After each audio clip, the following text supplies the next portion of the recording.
Saudara-saudara yang kekasih dalam Yesus Kristus, mari kita memasuki renungan firman Tuhan untuk hari ini. Mari kita berdoa.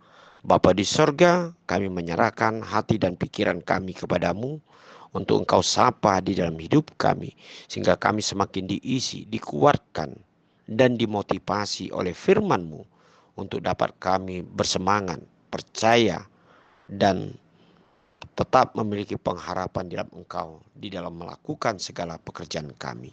Dalam nama Yesus Kristus kami berdoa. Amin. Firman Tuhan untuk hari ini Sabtu 23 November 2024 tertulis di dalam Kisah Para Rasul 26 ayat 22. Tetapi oleh pertolongan Allah aku dapat hidup sampai sekarang dan memberi kesaksian kepada orang-orang kecil dan orang-orang besar. Dan apa yang kuberitakan itu tidak lain daripada yang sebelumnya telah diberitahukan oleh para nabi dan juga oleh Musa. Saudara-saudara yang kekasih di dalam Yesus Kristus, ayat hari ini merupakan suatu kesaksian dari Rasul Paulus, di mana nas ini bermula dari suatu pengaduan orang-orang Yahudi tentang pekerjaan Paulus kepada Raja Agripa.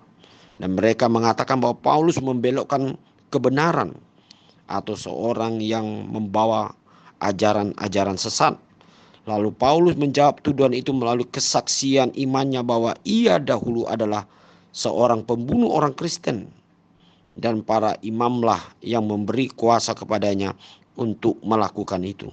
Tetapi melalui Tuhan yang menangkap Paulus di Damaskus. Dan akhirnya ia menjadi saksi Kristus sejak itu.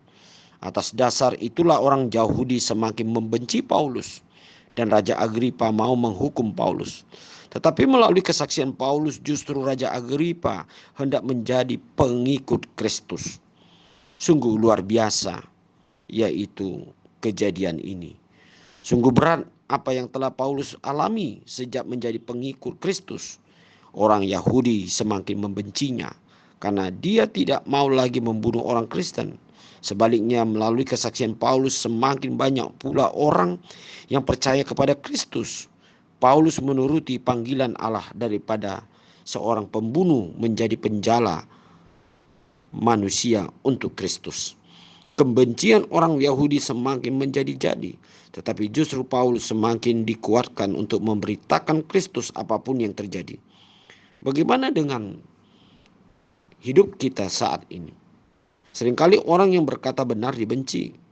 Karena semakin banyak orang yang tidak lagi takut akan Allah dan akhirnya dosa semakin merajalela. Demikiannya kita yang percaya kepada Allah.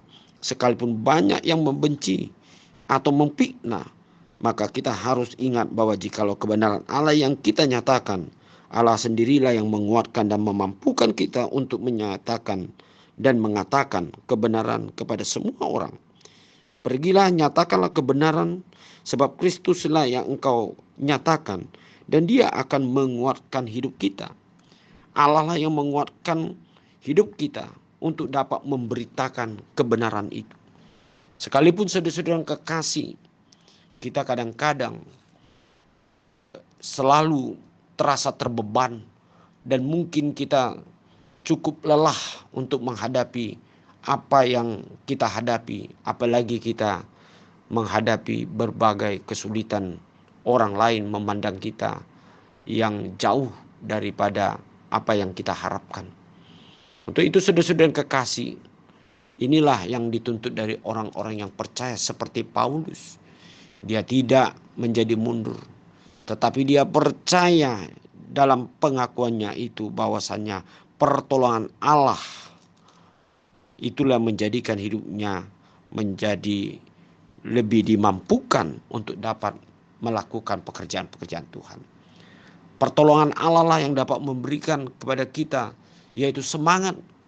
Dan di dalam pertolongan Allah itu kita percaya bahwa kuasa Tuhan akan dinyatakan ketika kita sungguh-sungguh dengan tulus ikhlas di dalam iman dan di dalam kesungguhan kita di dalam menyatakan melakukan firman Tuhan.